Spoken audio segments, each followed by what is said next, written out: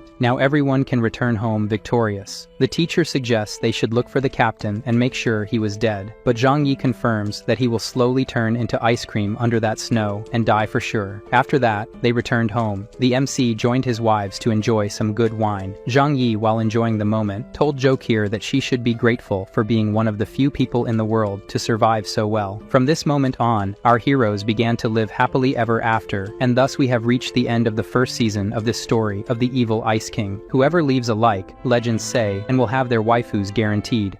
Yeah, boy. Of all the elite soldiers who died in the attack against Zhang Yi, one survived, Captain Feng. He was the only one to return to the base, and their leader was furious at the loss of nearly half of their elite men. Their team consisted of 50 people with exceptional abilities, and their deaths greatly weakened the base and its ability ability to defend itself in the future. Feng's conscience began to trouble him when he realized that those who had died were considered his brothers, and for this reason, he knelt and apologized to the leader for his leadership failure. He was even willing to die as punishment for his failure to lead his team. However, he also expressed his desire for a second chance to prove his worth and to avenge Zhang Yi, who had cruelly killed his followers and colleagues. Meanwhile, the leader considered whether she should kill Feng and use him as an example to others, but she knew she couldn't afford to lose her most powerful mutant. She decided to punish him by imprisoning him for an entire week to reflect on his mistakes. As Feng departed, the leader began to consider how to handle the situation and decided they needed to stop trying to attack Zhang Yi immediately and focus on replenishing the forces they lost in the previous attack. She was aware that there were other bases with similar strength to theirs, and she feared they might attack upon discovering that their army was weakened. Therefore, she summoned her secretary and inquired about the condition of the people they had brought from the village. She replied that they were still undergoing medical examinations, but so far, they were physically well and had a good chance of developing abilities. She ordered to start the experiments immediately, even if they failed to awaken abilities. They should inject Feng's cells into them, as he was their most powerful mutant. She warned that more than 90% of them would likely die if they did so, but he replied that he didn't care about the peasants' lives and was only interested in replacing the soldiers who had died. He knew he needed to bolster his forces to conquer and rule the entire city of Tianhai, but without soldiers and significant strength, it would be impossible. He realized he needed to postpone the matter of the missiles for now and try to negotiate with Zhang Yi to join Zishan's base. So, Leader Chen instructed one of her followers to prepare all the information to contact Zhang Yi. They provided him with a laptop and headphones, and before making the call, Chen decided that if Zhang Yi refused to cooperate, they would use the missiles. Zhang Yi greeted him, saying that Professor Liang had spoken highly of him and that he was impressed by his leadership ability at Zishan's base.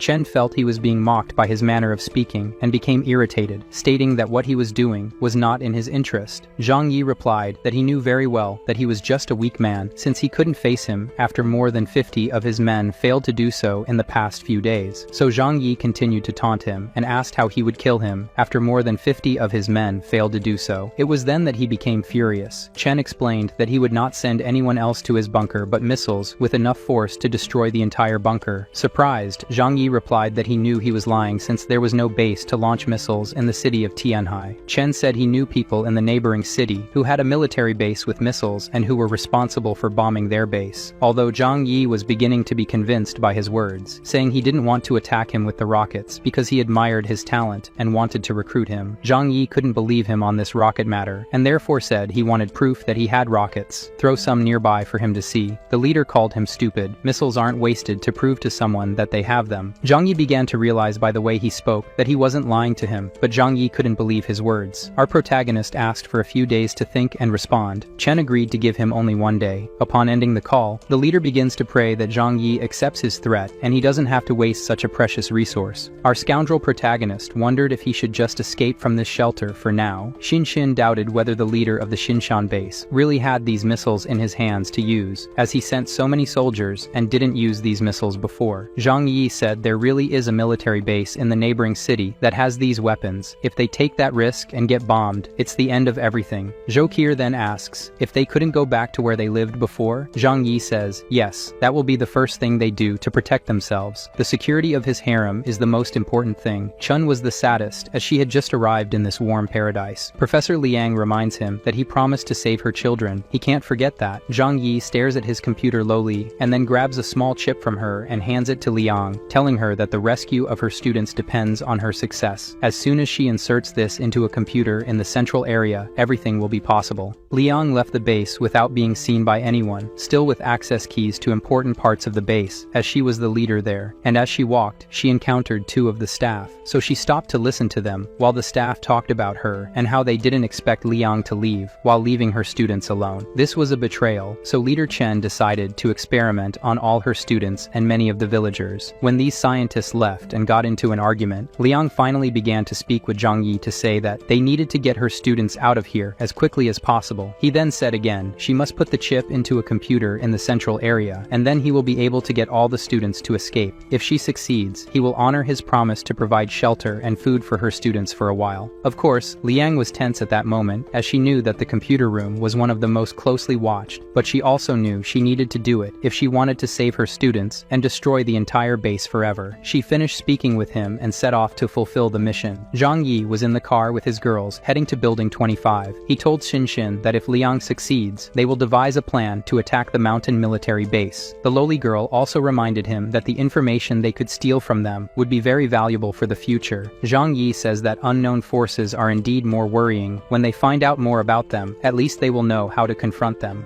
Their optimistic conversation was interrupted by Karen. She was worried about Professor Liang and afraid they would capture her and beat her to death. As she expressed her concern for her teacher, Zhang Yi smiled and thought to himself that she was just being naive. To him, it didn't matter if she lived or died anyway. But of course, he was a hypocrite and told Karen that good people always have good luck. Karen was convinced by this and said that Liang really is a kind person and will be lucky. But in reality, our scoundrel was laughing inwardly. He didn't believe any of it. After a while, they arrived in the Yuanluo area, where Uncle Yu was waiting for them with his new wife and was willing to help them. Meanwhile, Chun was sad and crying because she left her inflatable wife behind. Zhang Yi looked around and realized there was no sound in the area, so he was confident that all the neighbors had died, but his thoughts were interrupted by his uncle's lewd voice, who was glad that Zhang Yi and his friends were still okay. When our lovers' gang returned to where it all began, many memories came floating back. Zhu Haimei told everyone to make themselves comfortable. There were many people and not so many rooms, but they wouldn't have trouble squeezing in a bit. Yang Mi was excited to have more company and said they could all play board games together. Zhang Yi went to the living room to talk to his uncle and ask how the neighborhood was, if anyone was still alive or if everyone had already died, and if anyone tried to attack them and steal their resources from the neighbors, as they used to do. Uncle Yu replied that at first they came begging for food. After they got nothing, they tried to be aggressive, so this old man taught them a lesson. However, despite all this, there is still a group of people alive so far. So Zhang Yi was surprised and looked out the window, although he knew he wouldn't see anything, which made Yu continue his conversation and clarify that the people who survived so far were the residents of building number 18. Zhang Yi was surprised by his words and asked him if he knew more details about them or about the number of people who were still alive in this building. Uncle Yu replied that he didn't have knowledge of these things because he didn't communicate with them, although sometimes he saw them coming out and moving around the streets. Zhang Yi became excited and wanted to know how they were still alive like this, and decided to visit them as soon as possible. But first he explained everything about the missile threat from the leader of the Xishan mountain base. The poor guy just wanted to live a simple life with plenty of luxury and food. Why couldn't he? And when he finished speaking, he told him that he didn't believe Shinan really had rockets. Hongsley Yu sadly replied that whoever has many things also attracts much attention because of it. Even he himself, who has much less than Zhang Yi, is constantly attacked by people wanting his resources. Our protagonist says he will stay out of his main base for a while until he has the strength to annihilate his new enemy. After this conversation, Uncle Yu continued to inform him that a strange group had appeared in their neighborhood recently and had not yet tried to attack them. This group calls themselves Servants of the Snow, while the girls play with Xin. The uncle talks about how at the time he underestimated these people, thought they were just crazy religious fanatics, but at the time they offered the possibility of increasing and training the uncle's powers. He was suspicious of them and refused, but this group went to another person in the neighborhood as well. As they talked, Zhang Yi looked out the window and noticed strange movements in this building, and to understand what was happening, he had to go see everything personally. And when he asked him if he needed help or something, Zhang Yi replied that it was not necessary. These people were all much weaker than him. The protagonist warned his girls that he was going to visit an old friend and they don't need to worry. He went to building 18, and without worrying about anything, he just shot up and drew Lin Jian's attention. The man, seeing this demon again, became terrified. This monster had returned. He went to his wife and son not knowing what to do. His son, upon learning that person had returned, asked why they had to fight against this man. His furious wife said they should join together now and fight against him. Lin Jian, unlike them, calmed down and replied that even if all the residents of the neighborhood joined forces, they still wouldn't stand a chance. He told his wife to hide and protect their last hope. When Zhang Yi saw him, he told him that he missed him for a long time. The residents of the building came out to see what was happening through the windows, which surprised Zhang Yi because he didn't know that all these people were still alive. He immediately approached Lin Jian and asked him how he had done it. Lin Jian replied that the credit was his and of the seeds that the protagonist left behind behind before. Surprised, Zhang Yi asked if he was serious or joking with him because he thought it was impossible for these seeds to grow and be ready for harvest in less than a month, and it was impossible for them to grow from the beginning in this atmosphere. Zhang Yi activated his abilities and said that he felt another mutant nearby, but it seems that the reason Lin Jian was tense was another, so he apologized to Zhang Yi and kill him if he wanted to punish them for their failure. The residents started coming out of the building in large numbers, and seeing their leader in this position, they began to shout that he couldn't kill him. They wouldn't let the great leader who saved them all this time die in front of them. Some people stepped forward and said that if lives needed to be taken, he could take others, but their leader should stay alive. This left Zhang Yi very surprised at this loyalty to this person he judged weak in the past. Their looks were sincere, and they were willing to give their lives. He then calmed the situation and asked why they think he wants them dead. They told him that the baby he left in their care did not survive, knowing that the reason for all this fear was Ji Lemei's child that he wanted to get rid of. The reason they were afraid is that they believed the baby was important to him. Zhang Yi then explained to everyone that a baby surviving in such a terrible time as this would be a miracle. He knows very well that the death of the child was not due to their negligence. He is here to find out how they managed to survive. He wants to see these seeds with his own eyes. Lin Jian told him to enter the building with him to show him. As they were on their way, Lin Jian began to explain that they tried to plant the seeds he gave them several times, but failed completely and all the seeds died. However, everything changed after the group of people from the snow sect appeared and offered to help them. They made it clear that they should worship the snow god in return, so Lin Jian gained his power. Although it was painful at the time, he managed to survive and get his new power, which with his help, he can make the seeds grow inside his body, so he is called the Plant Man. The products his body produces contain much higher nutrients than normal products and also grow quickly in any environment. Zhang Yi was surprised and asked him what he used as fertilizer to plant this because only his body couldn't produce so much food. Lin Jian replied that the sight might be a bit scary for him. Of course, Zhang Yi didn't care and entered the room immediately, finding a group of corpses growing plants on them, literally. Lin Jian explained to him that they used these bodies to fertilize the seeds, as there were many bodies in all the buildings around. Curious about this, Zhang Yi asked the number of rooms where they planted seeds in this way. There were 3 rooms so far, and they didn't need a larger amount at the moment. This idea of self-sufficiency is good and all, but if it continues like this, Zhang Yi warned that his body will not resist and will certainly die after a while. Lin Jian seemed to know this and accept this fact. Using his power made him feel a lot of pain, but he is willing to do anything to keep his wife and son alive here. Although Zhang Yi thought the idea of sacrificing himself was irrational, he was also impressed with his courage, so he asked if he could show his power now. Our selfish protagonist wanted to know if his power was considered natural, like his, or artificial, like those of the people from the military base. Also, he wanted to make sure if Lin Jian's power was specialized only in the growth of crops, or if it had any offensive use. Lin Jian was then willing to show his ability. By making a lot of effort, one of the seeds in his arm began to grow rapidly until it sprouted completely. Seeing this disgusting thing, Zhang Yi warned that it was enough. Just this effort took a lot of energy from poor Lin Jian. He went to the door and asked for help and grabbed another new plant. Thinking about what he saw, Zhang Yi was sure that this ability is very convenient to get food at this time, and if he had seen that this ability could be dangerous against him, our cruel protagonist would have killed Lin Jian right here and all his residents if necessary. After finding out everything he wanted, he left Lin Jian and his residents alone. The leader of Building 18, seeing the great villain leaving, thinks that this improvised proof worked, but their lives continue in Zhang Yi's hands. Our MC returned home, and now all that was left was to wait and see how things would unfold with the missiles before making any moves. He could only think of attacking if Liang managed to put a spy chip into the military base's computers. The new enslaved residents of the military base were being taken to their places of work. Many residents were outraged. A father cried as he said these people ate their food, took their homes, and killed his father and daughter. They are 100 times worse than Zhang Yi. Those who complained about the injustice of reality were punished with eternal rest. Anyone who doesn't want to meet the same fate must obey.